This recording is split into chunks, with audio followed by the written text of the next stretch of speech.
Bien, merci à mon tour. Bonjour à tous. C'est difficile pour moi de prendre la parole derrière mon ami Marc, que j'ai toujours considéré comme l'icône de l'hépatite C.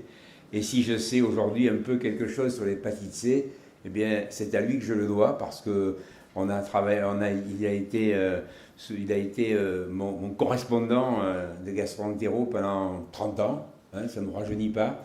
Et donc tout ce qu'il a construit, tout ce qu'il a avancé, eh bien je l'ai vécu un peu de loin, mais avec lui. Et donc merci dans tous les cas pour tout ce que tu fais et tout ce que tu apportes à l'image de Marseille à travers ta discipline. C'est vraiment internationalement reconnu.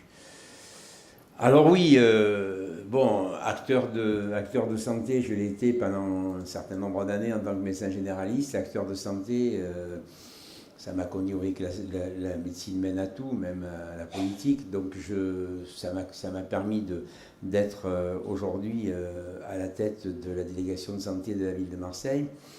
Et je crois qu'effectivement, c'est peut-être un peu ce que vous avancez qui m'a permis de rentrer en politique. Je me suis toujours dit dans mon cabinet, après les quelques années où on passe la tête dans le guidon parce qu'il faut être dans la maladie, et pas passer à côté des diagnostics, je me suis dit, mais il y a un certain nombre de gens qui m'apportent plein de choses dans ce cabinet, plein de symptômes, et puis finalement, je m'occupe de ces symptômes, mais le primum novus, la situation la plus importante, elle ne vient pas de ce qui m'apporte, elle vient de l'extérieur, elle vient de tout ce qui est dans l'environnement, tout ce qui est autour de leur pathologie qui m'annonce. Et donc, c'était comment on pouvait être un acteur de santé publique quand on prend conscience de ces problèmes-là. Et je me suis dit, ma foi, tu es déjà un acteur de santé, est-ce que tu ne peux pas devenir un acteur de santé publique? Donc c'est comme ça que j'ai construit un peu cet engagement qui m'a, de toute façon, aussi, je parle de Marc, mais je pourrais aussi évoquer un autre de mes maîtres qui m'a conduit là où je suis aujourd'hui, qui est le professeur Jean-François Mattei, et c'est avec lui et grâce à lui que je me suis aussi beaucoup investi dans le VIH depuis 1995, depuis qu'il a créé à niveau de Marseille cette délégation. Et donc quand on sait les relations très étroites, en particulier à Marseille, dans un domaine où la toxicomanie est un domaine très important, quand on sait les relations qui existent entre les deux, vous pouvez imaginer qu'aujourd'hui où on a trop tendance à penser que le VIH c'est derrière nous alors que c'est pas vrai, et aujourd'hui on a la chance de pouvoir peut-être dans cette comorbidité s'appuyer pour encore aller dans la réduction des risques vers une maladie chronique qui en fait est aujourd'hui guérissable. Donc à travers ce thème-là, c'est vrai qu'on peut ouvrir le champ de toutes les pratiques et de toutes les réductions des risques qu'on peut encore engager, si tant est qu'à un moment donné du parcours où on en est aujourd'hui, on sent qu'il y a je ne dirais pas un recul, mais tout au moins une stagnation aujourd'hui de cette réduction des risques. C'est dû probablement, comme vous l'avez évoqué tous, à des lobbies quelque part. C'est dû aussi à des gens qui réfléchissent plus de façon idéologique que pragmatique.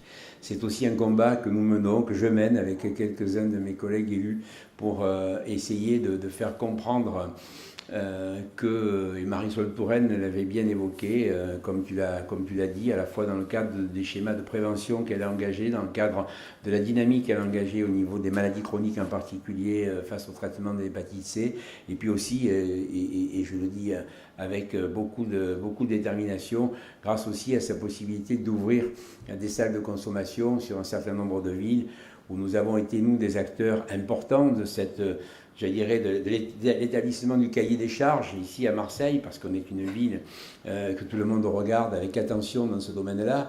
Donc on a été les instigateurs de ce cahier des charges qui a permis aujourd'hui l'ouverture des salles de consommation, une à Paris, une à Strasbourg et une peut-être potentiellement à Bordeaux.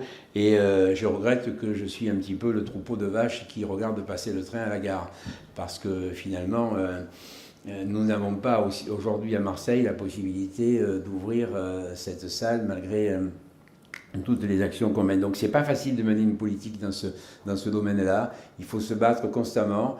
Il faut constamment être en équilibre sur un fil. C'est vrai qu'on est engagé sur les deux stratégies.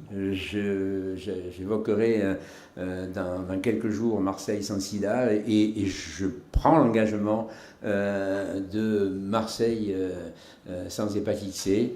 J'espère avoir l'appui, le soutien fort des médias que sont les vôtres et puis des techniciens et des scientifiques que représente Marc dans ce domaine-là. Je pense qu'il faudra qu'on recrée une dynamique à ce niveau. Je crois qu'au-delà de l'hôpital sans sida, eh bien, sortir de là et avoir Marseille, hôpital sans hépatite C, pardon, excusez-moi, c'est un lapsus.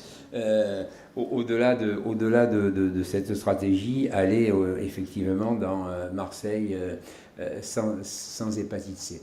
Donc c'est effectivement possible, je pense. On peut se donner un objectif.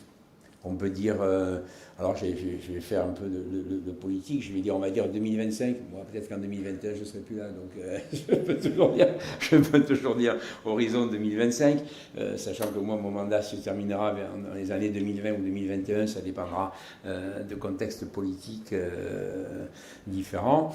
Donc voilà, moi je prends l'engagement à vos côtés que de toute façon nous ferons le maximum pour que nous allions dans cette orientation, sachant que pour moi aussi s'inscrire là-dedans, ça veut dire à la fois donc partir sur un dépistage et de tenir sur Marseille, ça veut dire aussi partir sur une réduction des risques importante sur Marseille, parce qu'on sait, je le répète, que beaucoup de co-infectés aujourd'hui sont dans le cadre encore de la toxicomanie et qu'on a toujours sur Marseille à peu près, déjà on a à peu près 7000 à 8000 injecteurs de rue.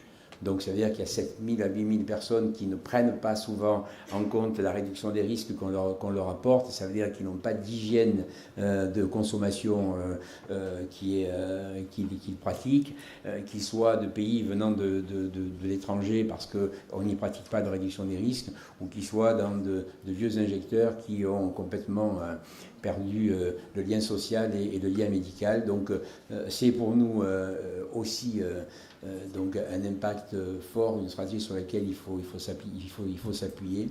Donc je pense que pour toutes ces valeurs qui se rejoignent, qui forment vraiment une entité de prise en charge, eh bien sachez que je serai force de proposition, acteur. Alors j'essaierai de voir si on peut, bon, comme remarqué, ça ne tient qu'à moi, je peux très bien dire adjoint à la toxicomanie, et puis je vous dirai de rire, je marquais sida, hépatite C. Hein. Je peux très bien mettre les deux. Hein. Hépatite en général, on peut mettre hépatite, on peut le mettre. Hein. Moi, c'est pas difficile, hein. J'ai qu'à demander, c'est qu'à moi. Vous me l'avez proposé, je le ferai et je pense que ça sera sûrement accepté en haut lieu, en particulier le maire. Vous savez, c'est quelqu'un qui est très attaché à tout ce qui touche à la santé. Et en particulier à tout ce qui touche les publics défavorisés dans le cadre de la santé. Donc je pense que c'est une stratégie qu'il appréciera. Donc moi je ne peux que vous remercier de nous donner cet élan et de nous booster. Et bon, on est, je le répète, une ville qui est très engagée sur le plan technique, sur le plan médical, sur le plan recherche clinique dans ce domaine-là. C'est normal que la municipalité appuie et renforce ce dispositif. Donc je suis à vos côtés et j'y serai, et je vous promets qu'on fera ça et que vous verrez qu'en 2018 déjà, on se donnera un objectif de se retrouver tous les ans pour que tous les ans on fasse un bilan de ce qui se passe à Marseille. Voilà.